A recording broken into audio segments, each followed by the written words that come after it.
Di awal film kita akan diperlihatkan bocah yatim piatu dirawat di sebuah yayasan pasca kematian kedua orang tuanya. Dia adalah Junaedi, kita panggil saja Jujun, seorang anak yang bercita-cita menjadi komikus karena menurutnya menggambar bisa membuatnya senang dan melupakan kesedihannya.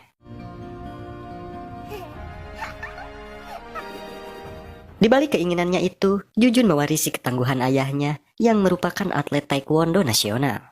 아버지는 태권도 국가대표 선수였고 Saking tangguhnya, dia bisa mengalahkan 3 kakak kelasnya sekaligus dalam pergelutan. 쌍닭으로 얼마나 센지 덩치 너난 애들을 중학교 3학년 3살 박살냈다 아닙니까? Pihak yayasan yang kewalahan secara rahasia menyerahkan Jujun kepada SHIELD, sebuah organisasi yang melindungi Korea Selatan dari balik layar. Karena kebetulan, organisasi SHIELD ini sedang mencari anak-anak tangguh untuk dijadikan agen rahasia. Dakgyu, utusan dari organisasi itu, mendatangi Jujun yang sedang dihukum dan membujuknya untuk ikut bersama mereka. Dakgyu berkata bahwa ia akan membantu Jujun meraih kesuksesan di bidang bela diri sama seperti mendiang ayahnya. Jujun awalnya sempat menolak, namun akhirnya setuju saat Dakgyu berkata kepadanya bahwa pria juga memiliki impian besar daripada menjadi seorang komikus. 그게 왜 그리고 싶은데?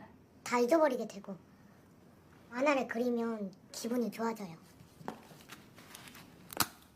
그딴 거 말고 너도 네 아버지처럼 Diperlihatkan ketika Jujun sudah pemuda, ternyata Jujun dibesarkan untuk menjadi seorang agen rahasia. Namun Jujun tidak melupakan mimpinya untuk menjadi seorang komikus. Kapanpun dan dimanapun dia selalu menyempatkan dirinya untuk menggambar. Dalam sebuah misi, Jujun diperintahkan untuk menangkap seorang buronan. Dia adalah Simon, adik dari ketua mafia yang telah menewaskan banyak orang.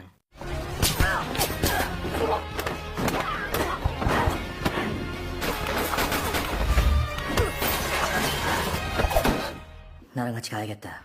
Setelah ditangkap dan diinterogasi, terungkap bahwa ketuanya yang bernama Jason berada di sebuah kapal yang akan segera berangkat dari Busan. 저놈형 제이슨의 배가 지금 부산에 있는데 곧 뜬다는 정보야. 동해를 넘어가기 전에 제거해야 해. Tidak lama dari itu, Chul, generasi baru dari agen SHIELD yang juga sangat berbakat, datang untuk mempelajari sesi interogasi. Namun belum sempat menggali informasi lebih dalam, Simon harus menghembuskan napas terakhirnya. Kemudian Dakgyu segera memerintahkan Jujun untuk menangkap Jason. Di tengah dordar gelap dan amukan badai yang menerjang lautan, Jujun yang akan menangkap Jason di sebuah kapal dihadapkan dengan situasi yang tidak terduga, di mana dia harus terjatuh di tengah laut karena parasutnya tidak berfungsi. 영정사진 이걸로 해. 아니 그럴 일이 있겠습니까? 분명은 알 수 없는 거니까. 너무 위험해요. 빨리 밖에서 펴세요. 빨리요.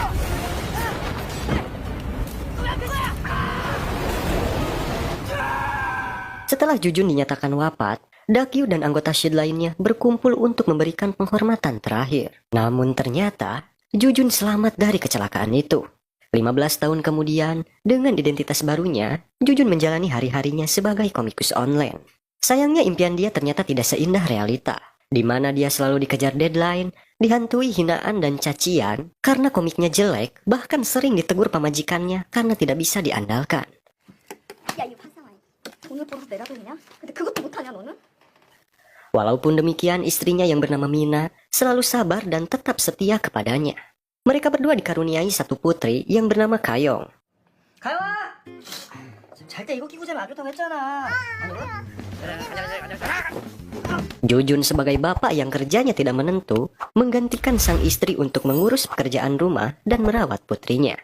Tidak lama dari itu, Jujun dihubungi editor komik yang memintanya untuk segera menamatkan cerita payahnya. Walau terus merengek dan meminta waktu lebih, editor tidak mau membantunya lagi. 김 작가 그 폭소설임사 그 다음 회를 언제 끝내줘? 그거 하나 믿고 여기까지 왔는데 안 됩니다, 팀장님. 안 때려, 진짜. 팀장님, 여보세요. Tidak ingin menjadi pengangguran, Jujun bekerja di sebuah proyek konstruksi tanpa diketahui oleh anak dan istrinya. Di malam harinya, Jujun mabok sembari menatap nasibnya yang tidak sesuai dengan harapan. Ketika Jujun membaca pedasnya komentar netizen, dia kesal dan merasa telah diremehkan. Dengan rada ambak, Jujun menggambar cerita baru untuk memperlihatkan betapa sangarnya dia di masa lalu saat menjadi agen rahasia.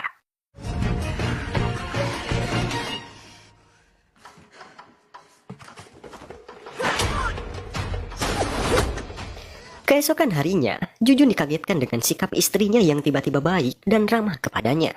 Ternyata dia sudah melihat komik baru buatan Jujun yang dianggap bagus lalu menguploadnya diam-diam.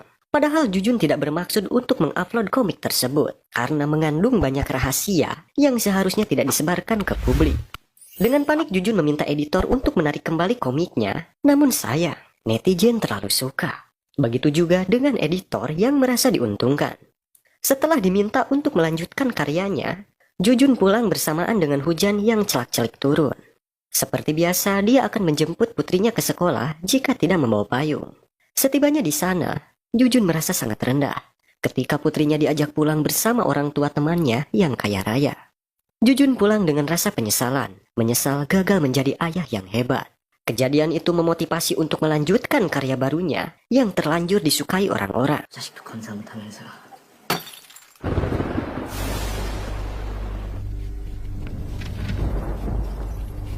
Dia menggambarkan kisahnya dengan sangat detail, termasuk aksinya saat menghadapi Jason, ketua mafia yang sebelumnya kita ceritakan.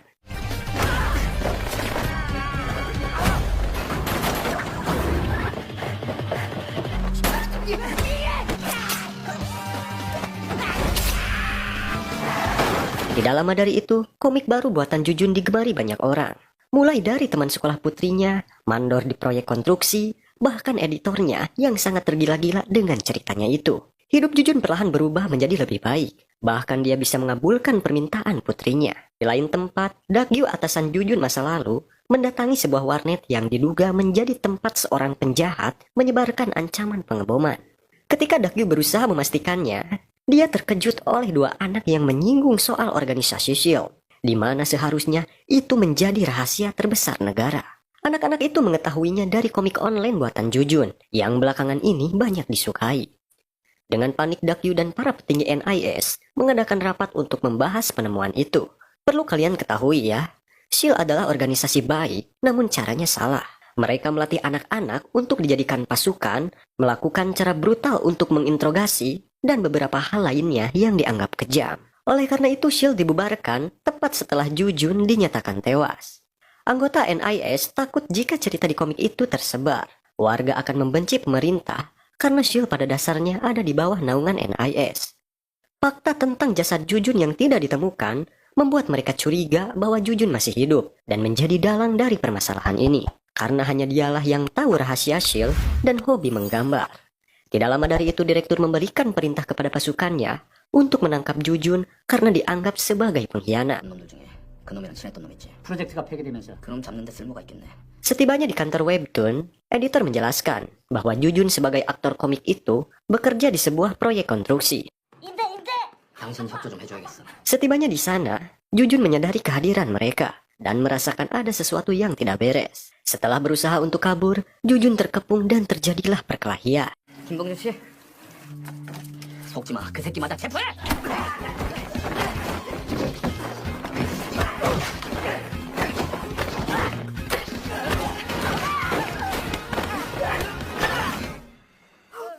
가잖아. 딴 데 돌려봐. 까불지 말고 조용히 따라붙어. 어이구, 아직 강의 학교에서 안 왔는데? 그게 또 뭔 소리야? 아이씨, 왜 올려가지고. 나 쫓아마셨지 이 새끼 진짜 씨. 내가 안 살려온 준이라고.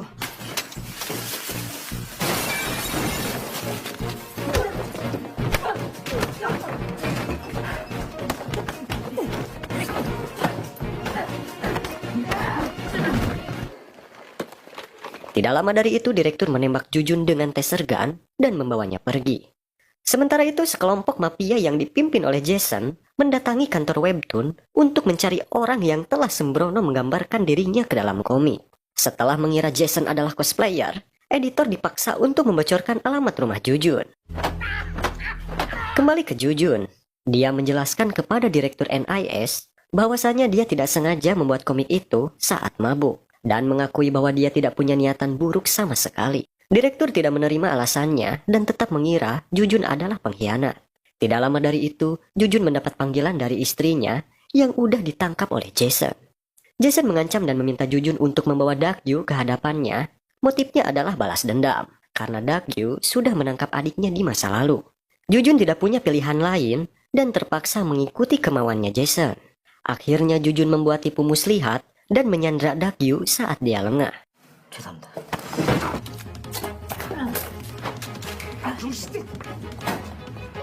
총 버려. Lalu membawa Dakyu untuk dibarter dengan sang istri yang saat ini ditahan oleh Jason. Sementara itu di kantor, direktur yang telah membebaskan diri memerintahkan pasukannya untuk menangkap Jujun. Menyadari dia adalah seorang legenda yang tidak terkalahkan, direktur memberikan izin untuk membunuhnya jika diperlukan. Dengan bantuan teknologi, keberadaan Jujun berhasil dilacak dan para agen mulai mengejarnya. 놈은 온몸이 무기인 살인병기니까.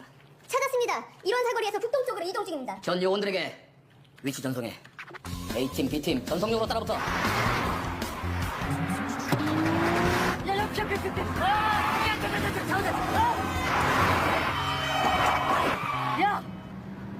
Sementara itu Jujun kembali menghubungi Jason dan berkata bahwa dia sudah membawa Dakyu. Mengetahui Jujun sedang diikuti oleh NIS, Jason memintanya untuk mengatasi masalah itu terlebih dahulu. Setelah memasuki terowongan, Jujun berhenti untuk bertarung dengan agen yang mengejarnya. Walaupun tidak sekuat dulu, Jujun masih bisa menghadapi mereka semua. 괜찮냐?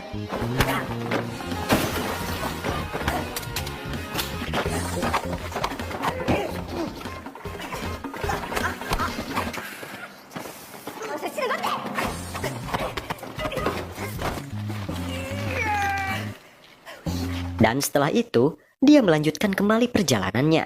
Tidak lama dari itu, seorang pria misterius yang diutus oleh Jason membunuh para agen yang sudah dikalahkan oleh Jujun. Direktur yang mengetahui hal itu mengira bahwa Jujun adalah pelakunya. Sementara itu Jujun menjelaskan keadaannya kepada Dakyu bahwa dia akan diserahkan kepada seseorang yang menaruh dendam kepadanya. Saat itu Jujun tidak tahu bahwa orang tersebut adalah Jason. Namun ketika editornya menelpon dan menceritakan semuanya, Jujun menyadari bahwa Jason dunia nyata yang menyebabkan semua permasalahan ini. Saat itu, Jujun teringat bahwa chapter terbaru di komik bercerita tentang Dakyu saat dia menginterogasi Simon hingga tewas. Jadi jika Jason membaca cerita itu, dia akan tahu bagaimana Simon mati dan tamatlah riwayat mereka. Di saat yang sama, direktur mulai menyadari keberadaan Jason dan menyimpulkan bahwa Jujun bersekongkol dengannya. Tidak kehabisan akal, direktur memerintahkan pasukannya untuk menculik putri Jujun agar dia mau menyerahkan diri. Jujun dibuat bingung oleh keputusan itu. Namun akhirnya, dia memilih untuk menyelamatkan putrinya terlebih dahulu dan meminta Jason untuk memberikan waktu kepadanya.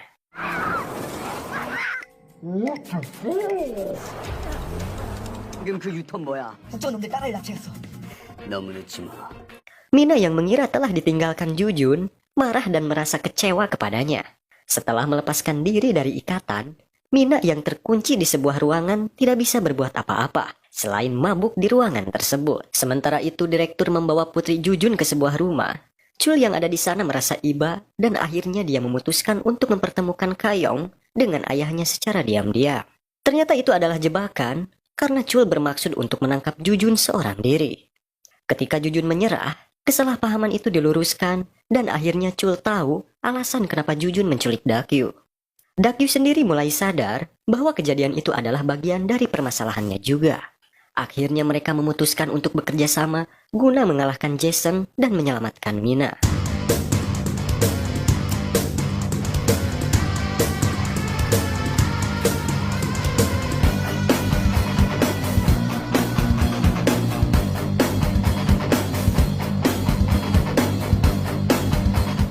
Saat mereka pergi, suara sirine meraung dari kejauhan, pertanda bahwa direktur sedang mengejar mereka. Chul menawarkan diri untuk mengelabui mereka, namun sebelum itu dia harus dibuat babak belur supaya penyamarannya terlihat lebih nyata. 존나 멋있어 진짜. Tidak lama dari itu mereka baru menyadari bahwa tas senjata yang mereka siapkan tertinggal bersama Chul. Hehe, dasar film. Chul yang sudah ditangkap oleh direktur tidak bisa berbohong lagi, dan akhirnya dia menjelaskan semuanya. Namun direktur yang keras kepala mengira bahwa senjata itu disiapkan untuk memulai perang dengan mereka. Sementara itu Jujun terpaksa menemui Jason di markasnya tanpa perlengkapan sedikit pun. Namun dia meminta Kayong untuk bersembunyi di dalam mobil, lalu merekam semua kejadian di sana dan melaporkannya kepada Chul. Direktur yang mengetahui hal itu memerintahkan pasukannya untuk melacak lokasi pertemuan tersebut. Ketika Jason muncul, dia langsung mengutarakan maksud dan tujuannya yang ingin balas dendam kepada Dakyu yang telah menginterogasi adiknya dengan kejam. Dakyu membela diri dan berkata Simon pantas mendapatkannya karena dia telah membunuh banyak orang dalam tragedi pengeboman. Tentu saja mafia seperti Jason tidak mau menerima alasan apapun. Ketika Jujun minta istrinya dikembalikan, anak buah Jason membawanya dalam keadaan mabuk. Saat Jujun dipukuli, Mina tiba-tiba marah dan menghajar mereka semua yang ada di sana.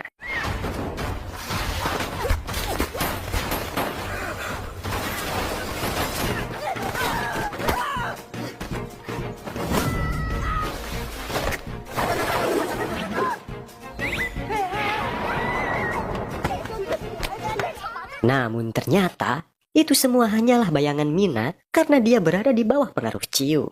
Sebelum Jujun dan istrinya dibebaskan, Jason meminta Jujun untuk menghukum Dakyu sebagaimana dia melakukannya terhadap Simon di masa lalu.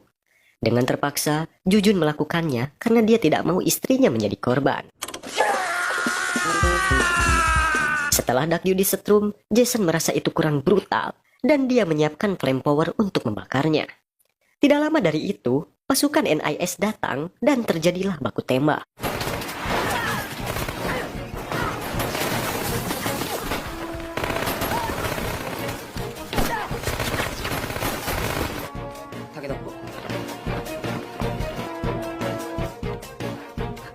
Ketika pasukan Jason dilumpuhkan, direktur memerintahkan pasukannya untuk menangkap Jujun. Berkali-kali Jujun berusaha meyakinkan direktur, namun dia tetap keras kepala. Bahkan ketika Dakyu membela Jujun, dia tetap tidak mau menerima. Sampai di situ direktur memerintahkan penembak jitunya untuk mengeksekusi Jujun. Ketika peluru ditembakkan, Chul mengorbankan dirinya untuk melindungi Jujun.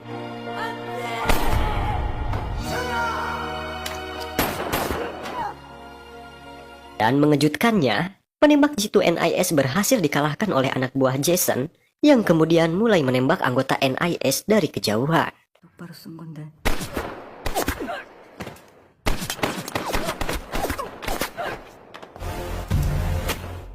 Tidak lama kemudian, Jason mengambil pistol dan menembak Jujun berkali-kali.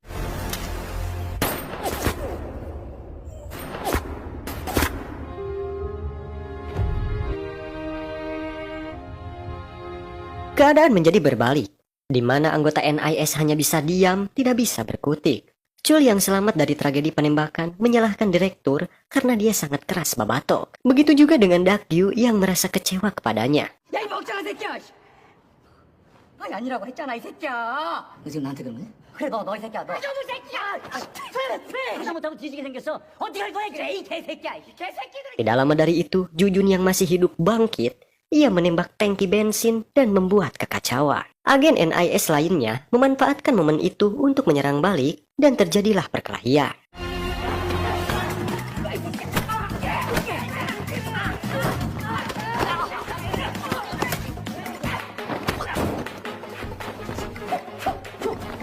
Jujun membawa istri dan anaknya ke tempat lebih aman. Kemudian dia menyerahkan rompi anti pelurunya dan meminta maaf karena telah menyembunyikan masa lalunya. Begitu juga dengan Mina, dia meminta maaf karena selalu mengomel dan meneriakinya.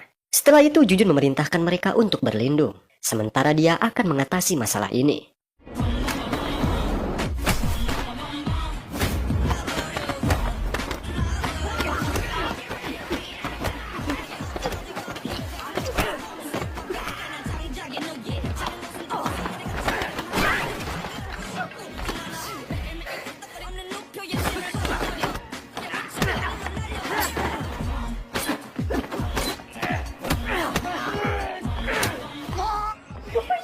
아프냐? 악마 교관 짱! 내가 전설의 악마 교관이라고. 뒤로 간다. 사기 방패네. Dengan ketangguhan dari ilmu bela dirinya, Jujun berhasil mengalahkan Jason. 마지막 미션.